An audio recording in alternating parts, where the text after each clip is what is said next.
Hey guys, welcome back to the video. Hope you all are doing good. So in today's video, I will show you how to adjust text size and desktop icon size in Windows 11. So let's start the video. First, you have to right click on the desktop, then click on this option, display settings. In display setting, you will see these two options, scale and display resolution. So make sure both the options are selected on recommended. After that, on the left side, click on this option accessibility.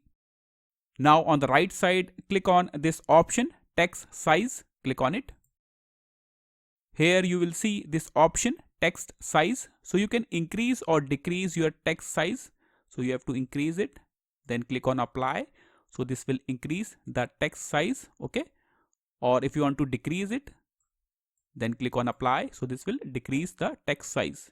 So this is how you can adjust text size in Windows 11. Now, if you want to adjust your desktop icon size, you have to just right click on the desktop, then go to this view option, and there are three options, large icon. So if I click on this option, large icons, you can see the icon size. Again, right click on the desktop, go to view, then click on medium icons. So this will show you icons in medium size. Or you can also select this last option, small icons. So this is all for the video. Thank you.